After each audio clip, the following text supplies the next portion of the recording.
आए हैं गोकुल वृंदावन, अब तक की पत्ते से वो पॉइंट गया। उसी समय जब वो आए हैं तो महाभारत भी हुआ था।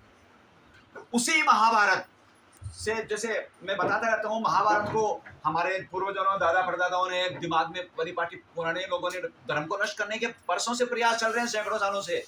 उसी प्रयास के तहत दादा परदादाओं को आ गया था महाभारत घर में मत रखना, घर में महाभारत होती महाभारत हो जाती है, नहीं नहीं महाभारत को बुरा मानते थे, पुस्तक को घर में रखना। मुझे याद है, अभी भी 5-6 साल का था तब। उसी महाभारत में से एक दो चीजें निकली है, जिस एक का नाम है श्रीमद् भागवत गीता, जो हर घर में है। एवं सुप्रीम कोर्ट में भी उस पर हाथ रख के शपथ दिलाई जाती है। वो महाभारत से निकली है। महाभारत जो लॉजिक नहीं समझते थे ना तब, महाभारत नहीं रहनी चाहिए, उसके अंदर से चीजें रख लो आप, क्या गलत है। उसी में से निकला है जो भगवान कृष्ण ने अपने मुख से बोला, उसका नाम है श्रीमद् भागवत गीता। और जो भगवान कृष्ण ने भीष्म पितामह से कहलवाया, उसी का नाम श्री विष्णु सहस्त्रनाम स्तोत्र। ये दो पावरफुल टूल निकले हैं महाभारत के अनुशासन पर्व से, पहली बात।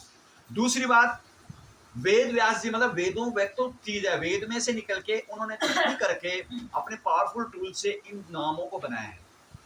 पहले अपने ऊपर प्रभाव देखा है, उसका कितना प्रभाव पड़ता है, उसके बाद वो जनता के लिए समर्पित किया है। और इसको आदि गुरु शंकराचार्य ने जब समझा तो उन्होंने हिंदी में भाषित किया करके हमको सुपुर्द किया। इतना पावरफुल टूल है। और भगवान कृष्ण ने जब युधिष्ठिर ने सत्ता हथिया ली थी, प्राप्त कर ली जीत कर, तब पूछा अब मैं कैसे चलाऊंगा सत्ता, मुझे तो आता ही नहीं संचालन करना, आप बताइए। तब भगवान कृष्ण ने कहा जाओ, विश्व पिता में इंतजार कर रहे हैं, अभी सर से पे लेटे थे, जाओ वो आपको बताएंगे कैसे संचालन करना है। उसी समय द्रौपदी भी साथ गई थी, जो मैं घटना बराबर बताऊं, क्योंकि आप 5-6 दिन नए हो और हमारे युवा टीम भी नहीं है, ये भी लॉजिक समझेंगे तो फिर बता पाएंगे। तब वो द्रौपदी भी साथ में गई थी। ये सारी घटनाएं हो चुकी है, तो इनमें कथाएं की बातें नहीं है कि ये सत्य चीजें हैं, इतिहास है। तो कोई को पूछे, कोई पूछता था तेरे परदादा का नाम जानता है क्या, तेरे ग्रेट ग्रैंडफादर के फादर का नाम जानता है क्या, वो थे ना, तभी तो तू जन्मा है बेटा। इसी तरह वो भी थे इतिहासकार, तो इतिहास बन गए अभी। तो वो द्रौपदी भी साथ गई थी उसी समय। तो द्रौपदी ने कृष्ण भगवान से कहा मुझे जाना, मुझे पूछना है, तो मृत्यु से पहले मैं पूछूं। तो द्रौपदी के खुले बाल थे, खुले केस थे, उस समय तक उसने प्रतिज्ञा ले रखी थी। तो उन्होंने, द्रौपदी ने सबसे पहले प्रश्न किया, युधिष्ठिर को नहीं करने दिया, पहले मेरी जिज्ञासा है। पहला ये प्रश्न किया कि आपके लिए भगवान कृष्ण ने ये कहा है कि आप हमको सत्ता संचालन, आप सबसे सर्वयामी है, बताएंगे, तो आप उस समय कहाँ गए थे जब मेरी इज्जत लूट रही थी, आप सामने बैठे थे। वो प्रश्न उसके दिमाग में तब से था। तब वो भीष्म पितामह बोला बैठी मैं इसी दिन के लिए आज यहाँ अभी हूँ, क्योंकि वो इच्छा मृत्यु का वरदान था भीष्म पितामह को।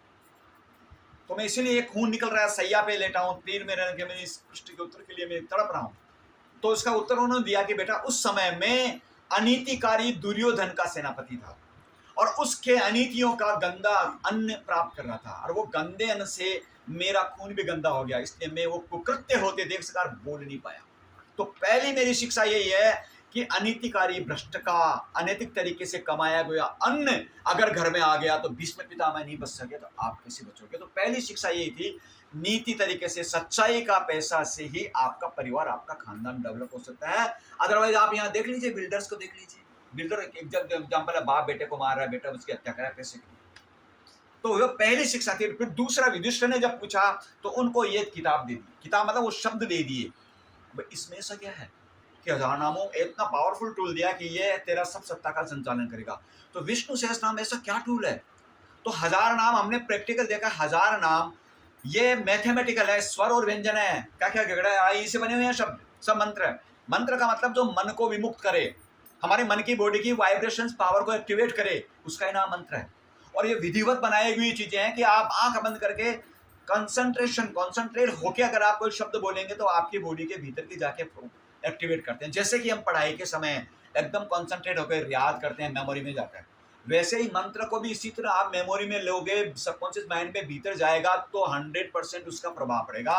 और ऐसा हमने देखा है विष्णु सहस्त्र नाम का तो, कि शरीर को स्वस्थ करता है। अब बोलते बोलते ब्लड सर्कुलेशन को नॉर्मल बना देता है। चैंटिंग होती है ना, एक आदमी का पावर सीमित है, 50 आदमी मिलके किसी मंत्र को बोलेंगे। तो मंदिर एक एग्जांपल है अपना पास, मंदिर में गुंबद होता है, ग्रेविटेशन फोर्स से इतनी वहाँ चिल्लम चिल्ला होती है, लाइन लगी रहती है, फिर भी हम वहाँ 2 मिनट बैठते हैं, शांति मिलती है, बैठे रहे यार। वो क्यों पॉजिटिव लगती है, क्योंकि वहाँ मंत्रों के वाइब्रेशन से वो वर्डिंग्स, वो शब्द ग्रेविटेशन फोर्स के चलिए वो टकरा के हमारी बॉडी को आगे वाइब्रेट करते हैं, एकदम सुकून शांति मिलती है। सेम 50 व्यक्ति जब चैंटिंग करते हैं ना, तो आपकी बॉडी के भीतर वो शब्द जाते हैं और हमारी बॉडी के 7 चक्रार में जो एनर्जी, उस एनर्जी को एक्टिवेट करते हैं, हमारी बुद्धि को तेज करते हैं।